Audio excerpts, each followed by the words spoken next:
Many of you are probably familiar with Tim Cook, the CEO of Apple, but you may not be as familiar with how he got there. After all, Steve Jobs was the most iconic business person during his tenure at Apple, with the ability to create blockbuster products like the iMac, iPod, and iPhone, and build multi-billion-dollar companies like Apple and Pixar. He was often described as being an innovator, visionary, and genius, with such a high level of charisma that he could distort reality and convince anyone to do exactly what he wanted. So why then did someone like Tim Cook become his successor? At first glance, Cook was the complete opposite of Jobs, quiet and reserved, with a background in operations and data analysis instead of products. And prior to becoming CEO, he wasn't really one of the star players in Apple's executive lineup. That title usually went to Jonathan Ive or Phil Schiller, who are often featured in Apple's keynotes and promotional videos. So how did he end up taking the top spot at Apple by becoming the company's CEO? Well, that's exactly what I'm going to explain in this video. This is Greg with Apple Explained, and I just want to take a moment to point out that yesterday was Apple's 45-year anniversary, being founded on April Fool's Day back in 1976. And while Jobs was there from day one, Cook didn't join the company until 1998. But in order to really understand Cook's qualifications, we have to go back further. He began his career in 1982 when he was hired on to IBM's personal computer division. Cook worked his way up the ranks, eventually becoming the director of North American fulfillment. His success at IBM caught the attention of Intelligent Electronics, who offered Cook a position as chief operating officer of their computer reseller division. He took the job and developed a reputation of being a logistics mastermind, implementing a production methodology called just-in-time manufacturing, where products spent as little time as possible in the production phase and as little time as possible sitting in warehouses, resulting in less cost for the company, but also faster delivery times for customers. Cook became a well-known logistics figure in the computer business and was eventually offered an executive position at Compaq as their vice president for corporate materials. He took the job, but didn't stick around for long. When Steve Jobs returned to Apple in 1996, he realized that the company was in need of a production overhaul. Competitors like HP were already entering the e-commerce space by selling computers online, and experiencing success thanks to their tightly integrated production. So Jobs set out to find someone who could do the same at Apple, quickly deciding Tim Cook was just the man he needed. So Jobs invited him to Apple's campus for an interview. Cook accepted, not because he was looking to leave his executive position at Compaq, the most successful computer company in the world at the time, but because he simply wanted to meet Steve Jobs, the guy who helped pioneer the entire computer industry. But when he arrived at the meeting and listened to Jobs speak, Cook experienced something he least expected: a desire and excitement to work for Apple. And there were countless logical reasons why that was a bad idea. Apple had been hemorrhaging money for years, releasing one failed product after another, and replacing CEOs on a regular basis. Not to mention they were estimated to be 90 days away from bankruptcy.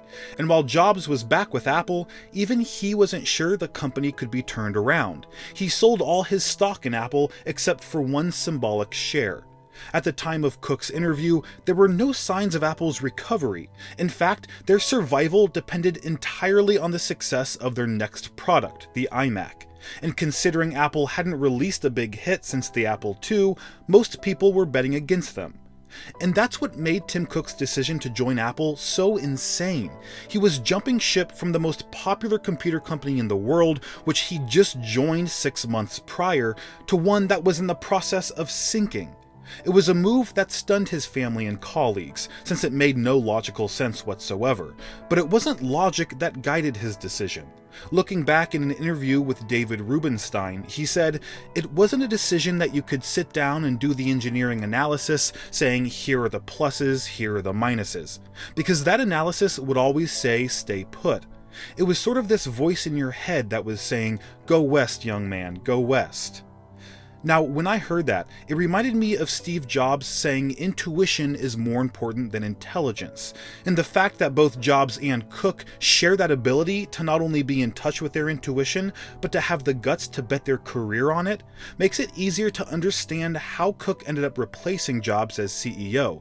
They were both guided by similar personal and professional philosophies, and probably identified with each other on a very deep level. Now, Cook did end up joining Apple and served as their senior vice president for worldwide operations, where he closed factories and warehouses and replaced them with contract manufacturers. This dramatically reduced how much inventory Apple needed to have on hand, from a few months' worth of product to just a few days' worth. He was also responsible for securing crucial parts for upcoming products, like creating long-term deals with suppliers for flash memory cards back in 2005, years before the technology went mainstream. That deal allowed Apple to release 3 high-volume products in just 5 years: the iPod Nano in 2005, iPhone in 2007, and iPad in 2010, since there weren't any supply constraints or bottlenecks. That gave Apple a competitive advantage over companies like HP, who released an iPad competitor in 2011 called the HP Touchpad, which workers said was made from, quote, cast-off reject iPad parts. It also saved Apple money, since demand for those parts were lower in 2005 than 2011, when everyone was playing catch-up with the iPhone and iPad. Cook's incredible job performance earned him a promotion in 2007 to Apple's Chief Operating Officer. He worked closely with all the company's executives and made the visions of Steve Jobs and Jonathan Ive possible by ensuring a means of mass production for their products and a steady supply of parts, something that often hampers the final design of consumer products.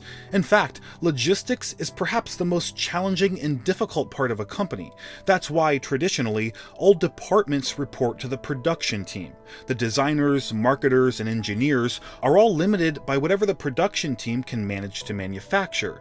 It's easy to create one concept car, but it rarely enters mass production since it's impossible to manufacture at scale.